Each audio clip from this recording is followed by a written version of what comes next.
tardes a todos.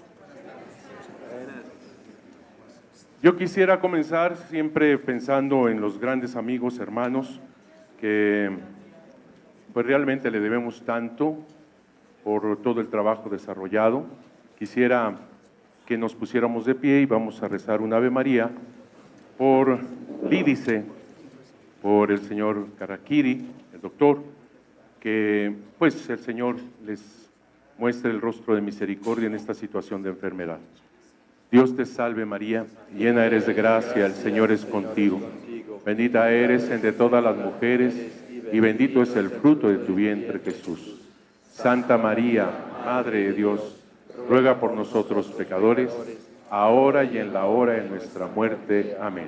Gloria al Padre, al Hijo y al Espíritu Santo. Como era en el principio, ahora y siempre, por los siglos de los siglos. En el nombre del Padre, del Hijo, del Espíritu Santo. Amén. Amén. Muchas gracias. Asimismo, agradezco de verdad de corazón al cardenal Marc Ouellet, presidente de la Pontificia Comisión para América Latina. Gracias por la invitación. Gracias también al señor cardenal Rubén Salazar, presidente de la Conferencia del Episcopado Latinoamericano. Gracias de verdad por esta invitación. Agradezco también al señor Carl Anderson, Caballero Supremo de los Caballeros de Colón. Gracias mil por esta invitación, que me honra muchísimo estar aquí en Colombia, en donde pues hay algo tan especial en este pueblo y que tiene relación con la Virgen de Guadalupe. Los indígenas tenían siempre esta cosmovisión en su mente, siempre la religiosidad en su mente, en su corazón. Nadie podía portar un manto azul verdoso, solamente el emperador. El azul, que significa el cielo, el verde, que significa la vida. Así que un manto azul verdoso significa la vida celestial. Eso lo podía portar solamente el emperador Moctezuma. Y para tener este azul usaban estas tintas, pero el verde era tan especial. Claro, en México había jades de todo tipo, pero no esmeraldas. Como las esmeraldas solamente se encuentran en Colombia, pues venían a comerciar hasta este lugar, a Colombia, para esas esmeraldas ponérselas en el manto del emperador. Así que los indígenas, cuando ven el manto azul verdoso de la Virgen de Guadalupe, inmediatamente entendieron que ella era emperatriz, ya que ella podía usar ese manto azul verdoso. Por eso yo siempre digo que los colombianos son el abrazo de Santa María de Guadalupe en el manto lleno de estrellas. Es el abrazo de María. De verdad, tiene mucho que ver. Santa María de Guadalupe, patrona del continente americano, nos muestra el camino de la santidad en el amor misericordioso de Dios. En febrero de este año, 2016, el Papa Francisco visitó México. Por cierto, las transparencias que están aquí son fotografías tomadas por su servidor, el 90%. Las otras, donde está la imagen de la Virgen de Guadalupe, no son estampas, son realmente del original. Esto se les va a obsequiar, son alrededor de 500 imágenes. El Papa Francisco visitó México y de manera especial estuvo en la insignia nacional Basílica de Santa María de Guadalupe. Fue un momento lleno de Dios, no cabe duda. Ante la sorpresa y la emoción del pueblo mexicano, el Santo Padre había pedido a los mexicanos que lo dejáramos orar delante de la Virgen de Guadalupe. Yo me emocioné por esa petición, con esa humildad, con esa sencillez. Para todas las naciones, no solo para los mexicanos, esto fue trascendental. Contemplar al vicario de Cristo, sucesor de Pedro, el Papa Francisco, delante de la Virgen de Guadalupe en profunda oración y contemplación, fue un momento de eternidad. Los millones en todo el mundo estuvimos con él en ese instante trascendental. Estábamos compenetrados en la misma oración contemplativa. Millones en el más completo silencio. Podíamos estar en el mismo palpitar y en la misma respiración del Santo Padre, en una comunión íntima y santa. Testimonio de la Iglesia Católica al mundo entero.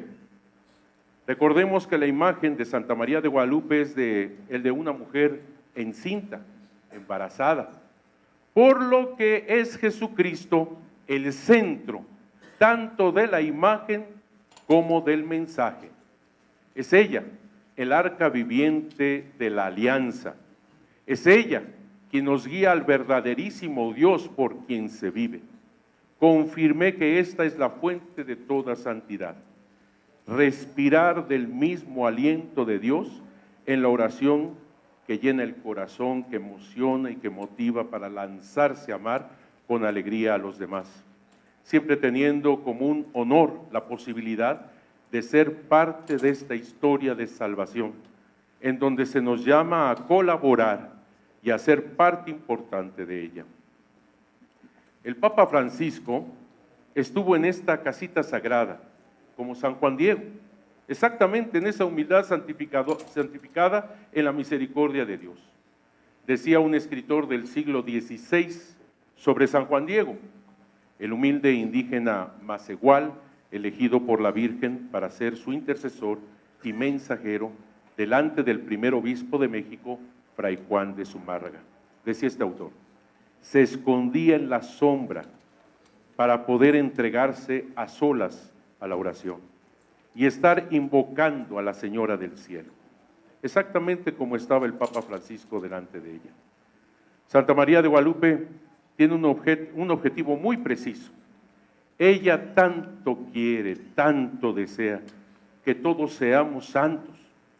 Y esto significa edificar su casita sagrada, templo del Espíritu Santo, templo del verdaderísimo Dios por quien se vive, templo, hogar, familia, civilización del Dios omnipotente. Todo eso significa, yo sé que en Estados Unidos al decir templo, más bien significa como sinagoga. Nosotros en América Latina, el decir templo, siempre tenemos en la mente que es iglesia católica, pero lo que ella, o como ella lo dice, casita sagrada envuelve todo, todo, en cuyo centro debe de manifestarse, ensalzarse, y quiero subrayar la palabra que ella dice también, ofrecerse al único y verdadero Dios y Señor, su amado Hijo. Templo que se edifica desde lo más profundo del corazón. Esta casita sagrada, así como el mensaje y la imagen portentosa de la Virgen de Guadalupe, son la misma Iglesia Católica, señal, testimonio del infinito amor misericordioso de Dios para el mundo entero. Así que el centro es Jesucristo, tanto de la imagen, del mensaje y de la casita sagrada. Todo está centrado en él. Para ubicar y entender este gran signo de la misericordia de Dios en el acontecimiento guadalupano y la misión tanto del laico San Juan Diego, subrayo, laico San Juan Diego, indígena macehual, vidente y mensajero de la Virgen de Guadalupe, como del humilde obispo, subrayo, humilde obispo, sacerdote consagrado para Dios y su comunidad, Fray Juan de Zumárraga, es importante tener en cuenta el contexto histórico en el que Dios interviene con su amor y su misericordia por medio de su madre, Santa María de Guadalupe. A algunos, cuando digo así, del santo humilde obispo, los desconcierto, porque siempre hemos tenido en la mente que supuestamente el que pues no fue muy correcto con Juan Diego fue el obispo.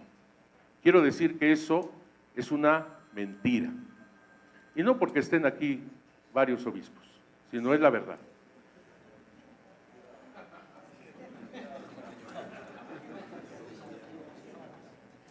Si ustedes leen con detenimiento el Nícal Mopogua, cómo le habla el obispo a Juan Diego, es realmente conmovedor que le llegue una persona diciendo que la Virgen le habla, que quiere un templo, en donde antes había un templo pagano a la diosa Coatlicue Tonantzin. Yo creo que a muchos de nosotros nos ha pasado que llega gente diciendo que la Virgen le habla. Y obviamente decimos al secretario, por favor, tú, por favor, por favor. En el Nicalmopogua lo trata Zumárraga con toda delicadeza, respeto. Otra vez te escucharé con más calma. Otra vez desde el principio miraré cuál es tu voluntad, cuál es tu deseo. Con todo cariño, con todo respeto. Voy a decir una cosa aquí, me da mucho gusto decirla aquí. El obispo es el eje fundamental del acontecimiento guadalupano. Así, el obispo, porque es precisamente en un contexto en donde el obispo fue denigrado, humillado por sus mismos españoles católicos. Lo vamos a ver un poquito más adelante, nada más que quiero subrayar esto.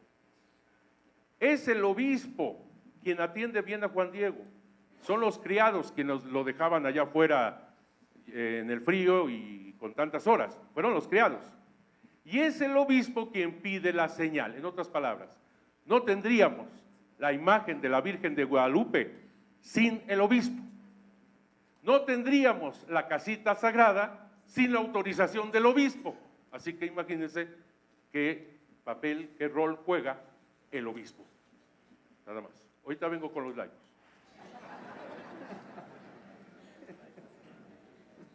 Dios irrumpe en la historia humana en aquellos días del 9 al 12 de diciembre de 1531 en el Tepeyac, al norte de la Ciudad de México, logrando un mensaje que trasciende tiempos y espacios, y con ello llevando de la mano a todos sus hijos a ser protagonistas, no espectadores, sino protagonistas en esta historia que se vuelve historia de salvación. Ese momento histórico tiene mucho de trágico y al mismo tiempo esperanzador.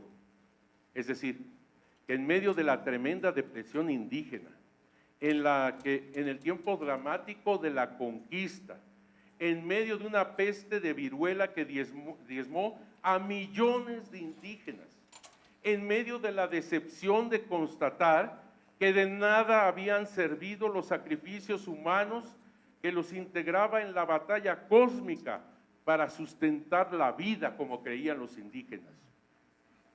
Una fuente histórica como Fray Diego Durán nos habla que para la consagración de la mitad del Templo Mayor en la Ciudad de México se sacrificaron cerca de 80,400 víctimas. Era un pueblo lo que se sacrificó solamente para consagrar la mitad del Templo Mayor. Ya se imaginarán cuando era la entronización del rey, cuando tenían tantas festividades. Y ahora ver que todo eso se despedazaba, de nada había servido. Asimismo, en el momento tremendo ante la conciencia inquieta de los españoles de la época, sus divisiones, su avaricia que hacía estragos y su soberbia que llegaba al punto de hacerlos destruirse entre ellos mismos, a tal grado que incluso intentaron asesinar a su propio obispo español, Fray Juan de Zumárraga. Poca gente sabe que fue Diego de Delgadillo, un conquistador, quien trató de asesinar a Zumárraga, a quien no le quedó otra salida que lanzar, el obispo, la excomunión a los gobernantes católicos españoles y arrojar el entredicho a la Ciudad de México. Fray Juan de Zumárraga lo decía así, perdón las damas: sacerdotes de la Ciudad de México, desnuden los altares, consuman el Santísimo, nos largamos de esta Ciudad de México, que esta ciudad se quede sin Dios.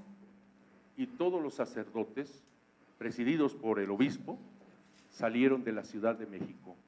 No más sacramentos, no más Eucaristía, no más Dios. Eso hizo Zumárraga con su propia diócesis. Y todos la abandonaron. Todos abandonaron la Ciudad de México, la orgullosa y gran capital. era tan solo ahora testigo mudo de grandezas y vilezas de sus moradores. Todavía más. Fray Toribio de Benavente, Motolinia, franciscano del siglo XVI, habla de la seriedad del problema a tal grado que todos los misioneros pensaban abandonar México y regresarse a España. Hay que ponderar la labor de los primeros misioneros, no cabe duda. Una labor titánica, los sobrepasaba por mucho, pero no podían ante todo esto. Tuvo que intervenir Dios, y no estoy diciendo que la Virgen de Guadalupe sea diosa, quiero subrayar. Es Dios a través de la Virgen de Guadalupe, quien interviene por la oración del obispo. Precisamente en este intenso y dramático momento de la historia se dio el encuentro entre Dios y los hombres por medio de Santa María de Guadalupe, haciendo de este acontecimiento un encuentro cuyo mensaje está colmado de esperanza que provoca la fe para vivir en el amor. Y fue un laico, Juan Diego Cuauhtlatoatzin, primer indígena canonizado del continente americano, el portador de este mensaje para el mundo entero. Fue un humilde indígena macehual que en su tiempo y en su sociedad no se le concedía credibilidad. Fue él, laico humilde, el intercesor de la Madre de Dios, de la Madre del Omnipotente, para que se cumpliera su voluntad de edificar un templo, un nuevo templo, una casita sagrada, lugar de encuentro entre Dios y los seres humanos, un lugar de la armonía cósmica en un nuevo Génesis, en donde ella lo manifestará a Él, así lo dice la Virgen. Lo ensalzaré a Él, lo ofreceré a Él, mi amor persona, su máximo amor, Señor resucitado.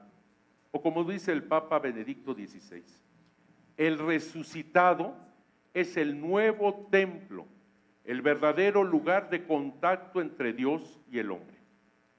El mensaje es para todos, pero obviamente solo los humildes como San Juan Diego son capaces de poderlo entender, hacerlo suyo y entregarlo con flores y cantos de un actuar cotidiano en el amor misericordioso, cuya fuente es el mismo Señor Jesucristo por medio de María, la valiente niña del cielo que dijo sí al Señor, una mujer.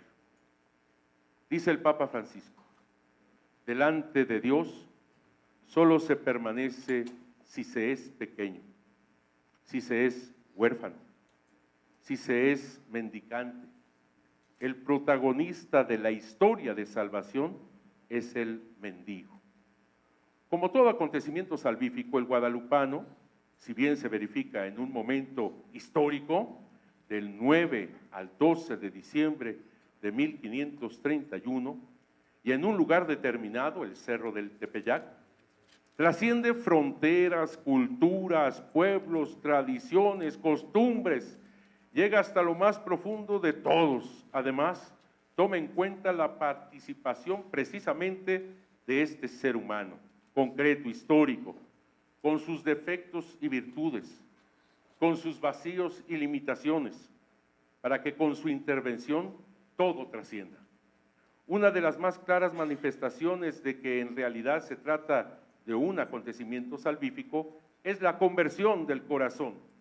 Es el mover en un verdadero arrepentimiento al ser humano desde lo más profundo del corazón, del alma, del espíritu y de la razón, como fruto de este encuentro con Dios, quien siempre toma la iniciativa para que seamos santos, haciendo realidad una vida plena y total, dándole todo su sentido. Después de la aparición de la Virgen de Guadalupe, y yo diría mejor, después del encuentro con Dios a través de la Virgen de Guadalupe, se dio la conversión más grande en toda la historia de la Iglesia. En toda la historia de la Iglesia. No hay algo semejante. En 7 años, 9 millones. Algunos me dirán, hay una carta de Fray Juan de Zumárraga que habla, antes de 1531, sobre la conversión, y él dice ahí, 1 millón. Quiero decirte que esas conversiones, antes de la aparición, efectivamente sucedieron. Claro, la labor de los misioneros es muy importante. Tenemos el bautizo de Juan Diego, Juan Bernardino, su tío, María Lucía, es antes de la aparición, gracias a esos misioneros. Pero también es cierto que muchos usaban sistemas un tanto extraños. El gran Fray Pedro de Gante secuestró a más de 1000 muchachos para convertirlos. Se convertían, y esto que estoy diciendo, ahí está la historia. Y otra cosa, se convertían por alianzas, se bautizaban, ok, pero me estás pidiendo casarme solo con una, no, ahí sí, me bautizo, pero, y fue después, además era la primera, o sea, la más, bueno, fue después de la aparición, cuando hubo una conversión que lloraban por el bautizo y se casaban solo con una y la primera, para que no les negaran el bautizo. Eso hizo Santa María de Guadalupe, una conversión de fondo, desde el corazón. La Virgen de Guadalupe nos conduce siempre a Él, a su Hijo Jesucristo. Ella es la estrella de la primera y la nueva evangelización. Por ello, en la conferencia de Aparecida, Brasil, los obispos afirmaron: María, Madre de Jesucristo y sus discípulos, ha estado muy cerca de nosotros. Nos ha acogido, ha cuidado nuestras personas y trabajos, cobijándonos, como a Juan Diego y a nuestros pueblos, en el pliegue de su manto, bajo su maternal protección. Le hemos pedido como madre, perfecta discípula y pedagoga de la evangelización, que nos enseñe a ser hijos en su Hijo y hacer lo que Él nos diga. Hasta aquí la cita. Esto es lo que tanto desea ella, una casita sagrada en cuyo centro está Jesucristo Eucaristía. Gracias a esto, ahora entiendo por qué la conversión. La Virgen de Guadalupe se centra en la Eucaristía. Dios, que se entrega de una manera muy especial en la Eucaristía, sacramento central de esta casita sagrada, de este templo. Los indígenas creían que había que ofrecer corazones y sangre a los dioses para que el universo pudiera continuar con vida. Pero Santa María de Guadalupe les enseña que no son ni su sangre, ni sus corazones los que sustentan a esos ídolos, sino que es su Hijo quien se entrega en la cruz en un verdadero sacrificio pleno y total, solo por amor, que es su Hijo amado, Jesucristo, el único, máximo y eterno sacrificio que nos alimenta con su sangre, su corazón, su carne. Esto es la Eucaristía. Corazón, les dije, que subrayaba aquello que decía la Virgen: tanto quiero, tanto deseo, que aquí me construyan una casita sagrada para manifestarlo a Él, para ensalzarlo a Él, y aquí está, para ofrecerlo a Él, mi amor persona. Dios ofreció a su Hijo en la cruz para la salvación de todos. Jesús ofreció su propia vida, nadie se la quita, es nuestro Redentor. Pero María, su madre, quien lo llevó en su vientre, lo alimentó, ella también en esa cruz lo ofrece.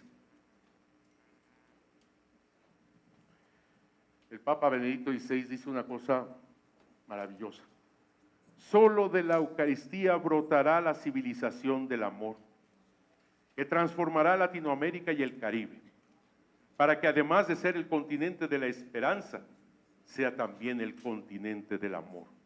Hasta aquí el Papa.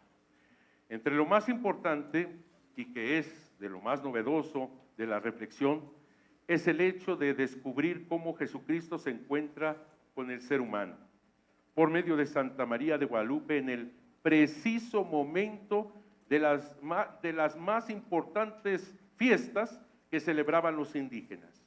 bajo una, y lo pongo entre comillas, liturgia celebrativa muy semejante a la Pascua judía, ¿sí? Que es lo que Jesucristo lleva a la plenitud, tomando esa celebración en su propia persona.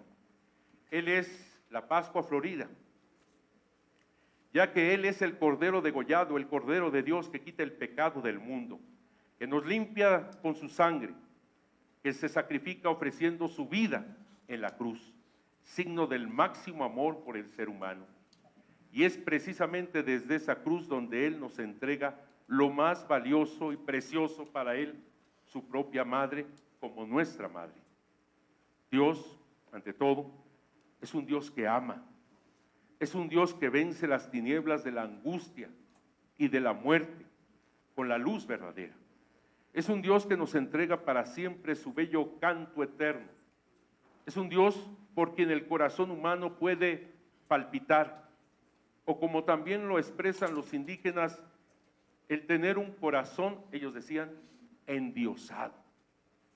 No soberbio, como lo podríamos malinterpretar, sino un corazón endiosado, ellos decían, lleno de Dios, pleno de su vida divina. El Papa Francisco lo expresa maravillosamente. Dice así: ante todo, la Virgen Morenita nos enseña que la única fuerza capaz de conquistar el corazón de los hombres es la ternura de Dios. Aquello que encanta y atrae, aquello que doblega y vence, aquello que abre y desencadena. No es la fuerza de los instrumentos o la dureza de la ley. Y esta frase que dice el Papa, bueno, sino la debilidad omnipotente del amor divino. ¿Cómo me ha calado esa frase?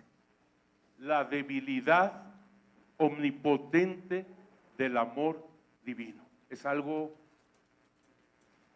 se hace débil Dios cuando nos ama. Y sigue diciendo que es la fuerza irresistible de su dulzura y la promesa irreversible de su misericordia. De esta manera Jesucristo, el amor, pasó de la pasión a la muerte y posteriormente la resurrección. Él es la Pascua florida, nuestro Redentor y Salvador, el dueño de la vida. Así sucede exactamente en el mes de diciembre, en el momento de la aparición de Nuestra Señora de Guadalupe. Te digo, mujer de Adviento, mujer de esperanza, mujer del Apocalipsis, centrada totalmente en su amado Hijo.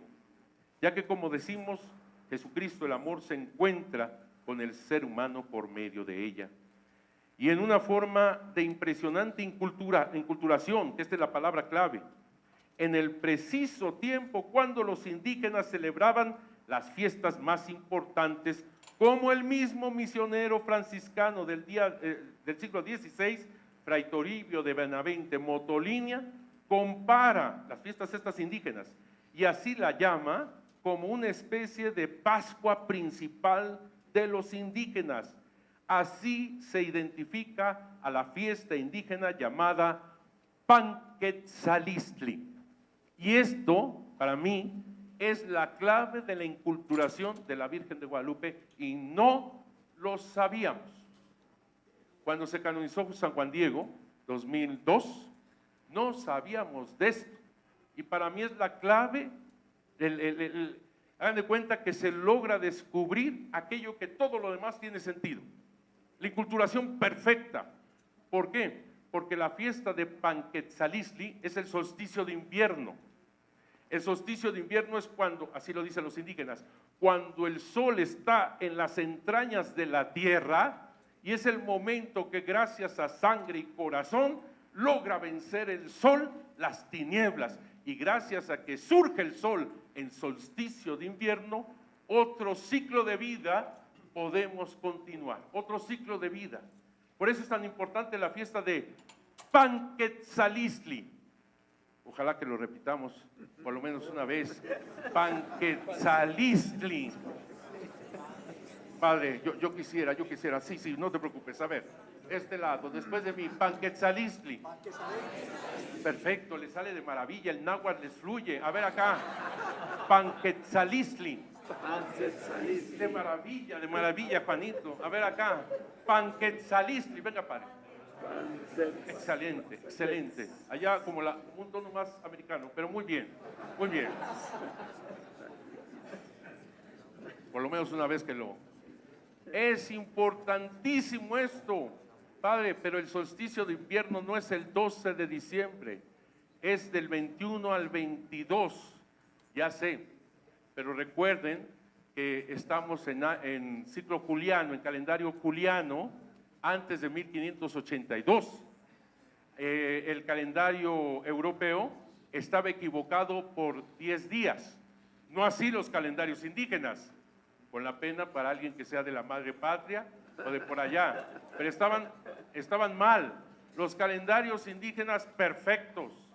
Así que el solsticio de invierno astralmente cae el 12 de diciembre de 1531. Y es tan importante esta fiesta de Panquetzalistli que se hacían cuaresmas. No es nombre que yo le haya puesto, ¿eh? Son los misioneros del siglo XVI que dicen eso, cuaresmas. Pero no tu cuaresma light, para que me entiendan del náhuatl, light, ¿no? No tu cuaresma light. 40 días, viernes, padre, no comí carne roja, pero ¿qué tal el salmoncito salpicado de camarones, verdad? O sea, los indígenas hacían para la fiesta de Panquetzalistli 80 días. Los 80 días, no solamente tus viernes, los 80 días a base de tortilla, sal y agua.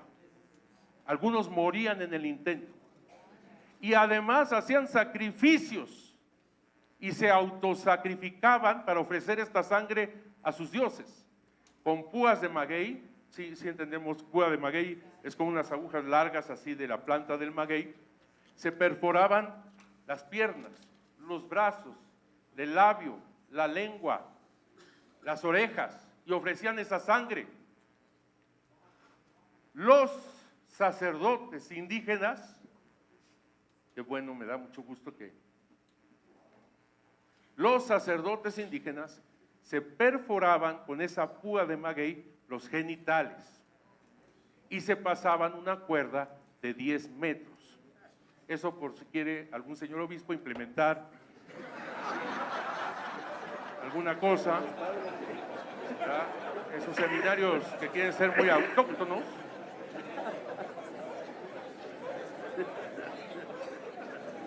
Yo nada más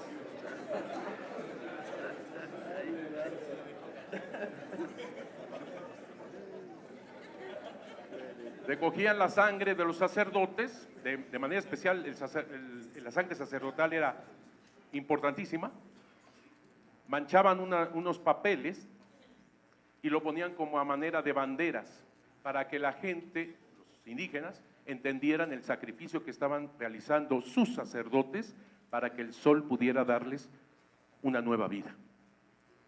Qué interesante, qué importante, qué profundo que Dios ha elegido en esa perfecta inculturación exactamente tomar, no la fiesta de Panquetzalistli, sino tomar el anhelo, el deseo, lo que está hasta el profundo del corazón humano y llevarlo a la plenitud en Jesucristo nuestro Señor. Eso es lo que hace Santa María de Guadalupe.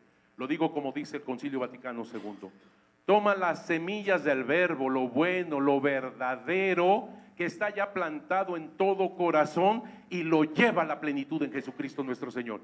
Una cosa, esto no fue invento de ningún español, esto no fue invento de ningún indígena, es Dios, es el encuentro con Dios a través de la Virgen de Guadalupe. Otra cosa es que la sabiduría del pueblo, los humildes, la hayan tomado, la hayan metido hasta el corazón y lo hayan seguido. No viene de ninguna sabiduría indígena el acontecimiento guadalupano, viene de la sabiduría de Dios tomando ese corazón, tomando esas semillas del verbo y llevándolas a la plenitud.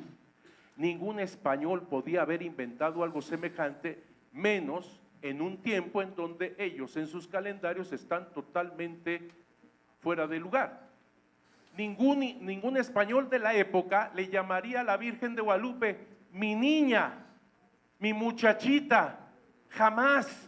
Un español del siglo XVI no le dice así a la Virgen. En cambio, los indígenas así la llaman, Socoyotita mía. Socoyotita significa el más querido, el más amado, mi consentido, mi muchachita. Eso, así se hablan, porque la Virgen de Guadalupe le dice así, Socoyotito mío. El indígena humilde le dice así, Socoyotito. Por favor, no vayan a bautizar a ningún niño con este nombre. Socoyote, no. Es el más querido, el más amado, el consentido, mi chiquito. Eso significa. Los papás le decían así a sus hijos chiquitos. Perdón que lo diga fuera de... Lo siento mucho los que están traduciendo. Los papás decían a sus hijos chiquitos, y evoca a la Virgen de Guadalupe, Socoyotito mío, Socoyotita mía, el nacido de mí, mi hechura humana. Tú eres mi collar de piedras finas, mi plumaje de quetzal. Pórtate bien, sé honesto, sé verdadero, sé de un solo rostro y un solo corazón. Ten siempre presente en tu mente y en tu corazón que tú eres mi sangre, tú eres mi color. Ten siempre presente en tu mente y en tu corazón que tú eres mi imagen, tú eres mi pintura. Cualquiera que te vea a ti, me estará viendo a mí. Bueno, eso decían los papás a sus hijos chiquitos, a sus socoyotes. Santa María de Guadalupe realiza una perfecta inculturación. Ella solo toma aquellas características, semillas del verbo. Ella viene hoy con una verdad grande y poderosa, una verdad maravillosa. El verdadero Dios no está alejado, sino que viene en su inmaculado vientre para entregarse a ese ser humano. Un Dios que viene a darse en el único y eterno sacrificio, simplemente por amor. Como decíamos, ella es una mujer encinta, embarazada, así que ella no viene sola, es Dios mismo quien viene junto a ella, su madre, sagrario inmaculado del verdadero Dios. Una mujer que esperaba un bebé en la mentalidad indígena, era para los indígenas un bebé en ese vientre de esa mujer, de cualquier mujer, era ese bebé la síntesis de la energía dispersa en el universo entero, se hacía presente en esa vida, en ese vientre. La Virgen de Guadalupe no trae la síntesis de la energía dispersa en el universo, se lo dice a Juan Diego. Yo soy la madre del dueño del cielo y de la tierra. Aquí no traigo ninguna síntesis. Yo soy la madre del Creador. Así se lo dice con toda claridad. Y esta mujer de espera, de adviento, llega con aquel que se hace prójimo, Jesús, como dice el Papa Benedicto XVI. Ante la historia de un indígena, un ser humano, como todo ser humano, sediento del amor verdadero. El indígena en general guardaba un gran deseo de encontrar la verdad de Dios, como lo expresa el historiador Miguel León Portilla. Dice este gran estudioso: consciente el pensador náhuatl de que es muy difícil encontrar auténticas flores y cantos, tiene la esperanza de hallarlos algún día. La suprema misión del hombre náhuatl será descubrir nuevas flores y cantos. El simbolismo de su arte habrá de llegar hasta los más apartados rincones del universo, hasta lo más oculto de los rostros y los corazones, hasta acercarse a todos los enigmas, sin excluir al enigma de Dios. Hombres de acción y pensamiento se convertirán entonces en cantantes y poetas. El mundo será el escenario siempre cambiante que ofrece la materia prima de la que habrá de elaborarse los símbolos, asimismo cambiantes. El ser humano será poeta, cantante, pintor, escultor, orfebre o arquitecto, creador de un nuevo hogar cósmico en el que viven los símbolos portadores de un sentido capaz de dar raíz y verdad a los hombres. Hasta aquí Miguel León Portilla. Así Jesús, luz de las gentes, viene al encuentro del ser humano por medio de su madre al romper el alba de aquel sábado 9 de diciembre de 1531. En el cerro del Tepeyac, que significa cerro punta, y esto es muy importante, cerro corazón. Juan Diego contempló con asombro el rostro de la madre del verdaderísimo Dios por quien se vive. ¿Cómo no tenerles, no he encontrado otra palabra mejor, envidia a los laicos? Admiración, no se acerca. Envidia a los laicos, porque fue laico, el primero que escuchó la voz de María, al llamarlo con su propio nombre, Juanito, Juan Dieguito.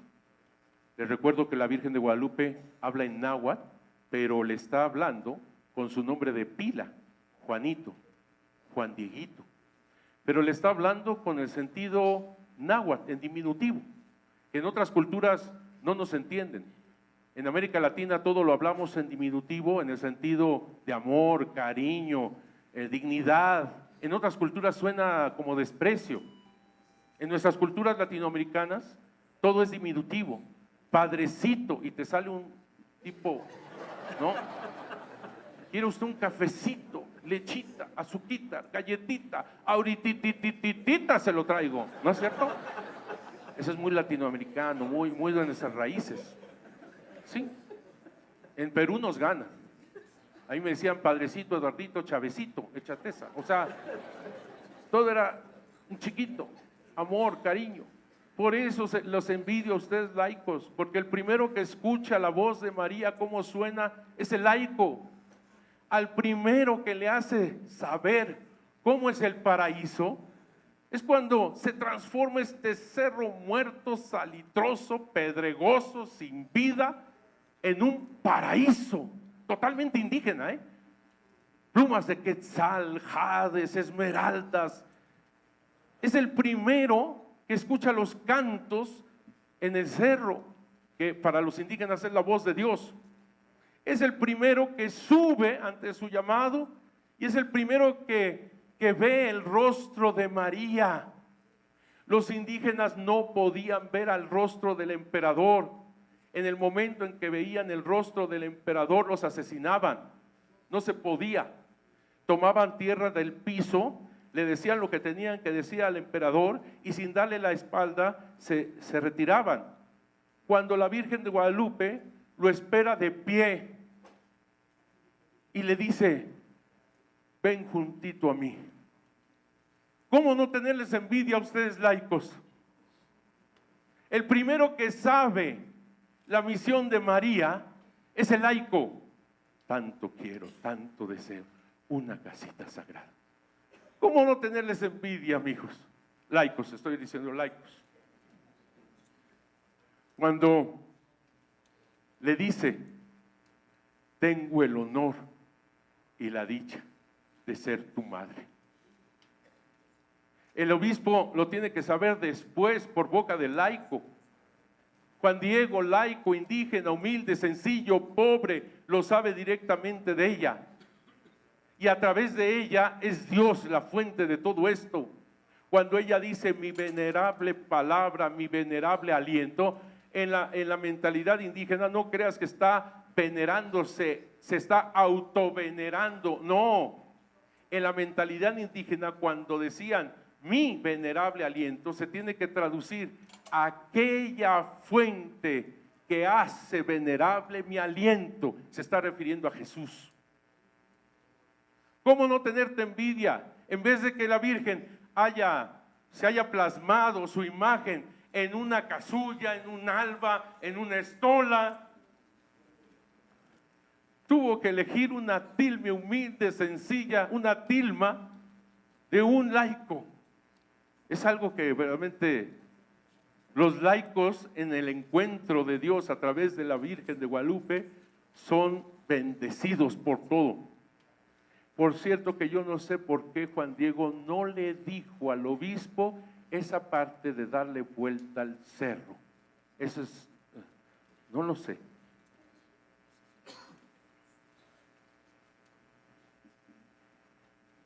¿Cuántos? Ya me pasé. No puede ser.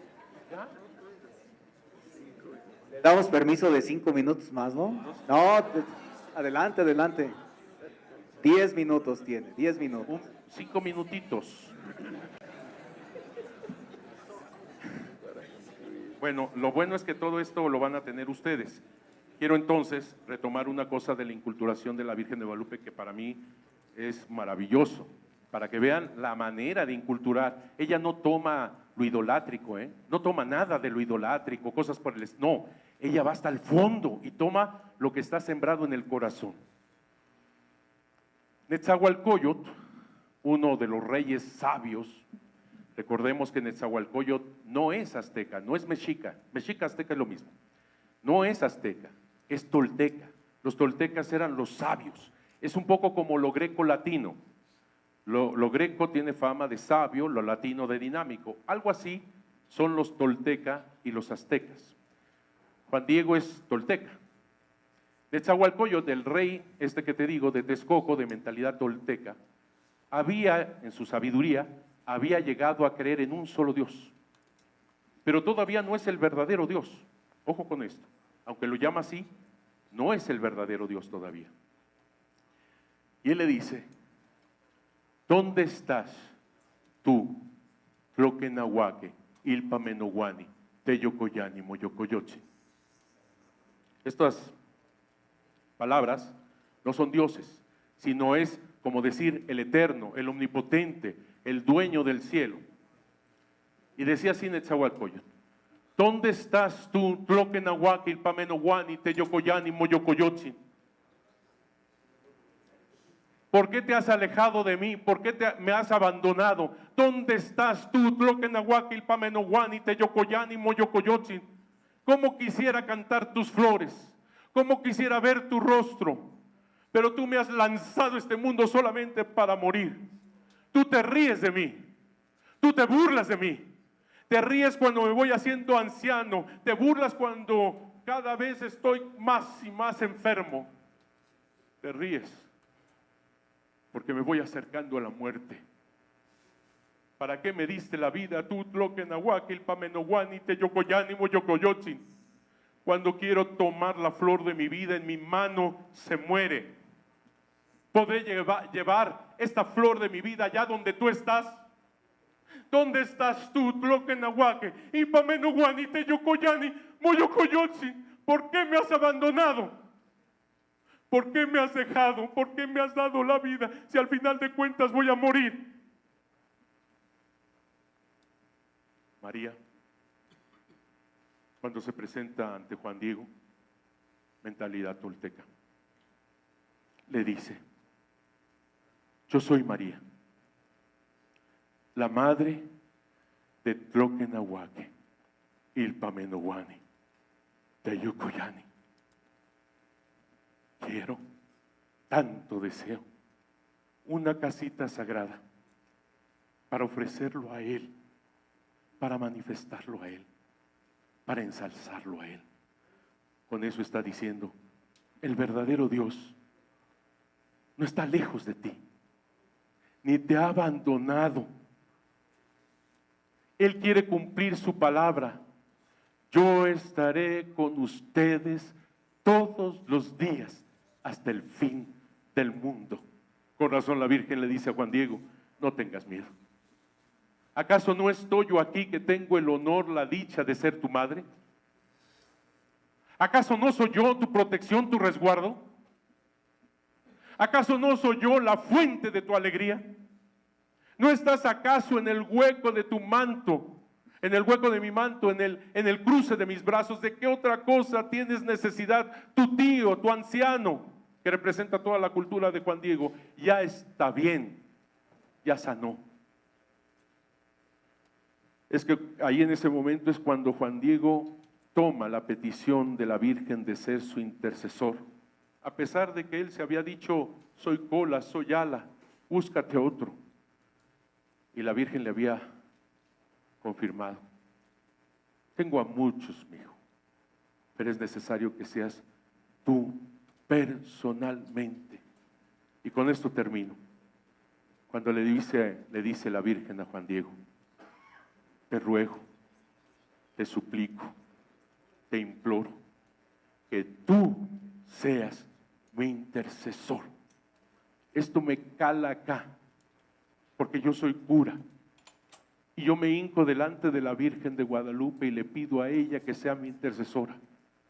La Madre de Dios, del cielo y de la tierra, el dueño del cielo y de la tierra, del universo entero, te pide a ti, laico, que sea su intercesor, para que el obispo, y solo el obispo, aprobara esta nueva civilización del amor de Dios. Ya escuchaste mi aliento, mi palabra. Anda, haz lo que esté de tu parte. Que Dios los bendiga y gracias de nuevo. Muchas gracias.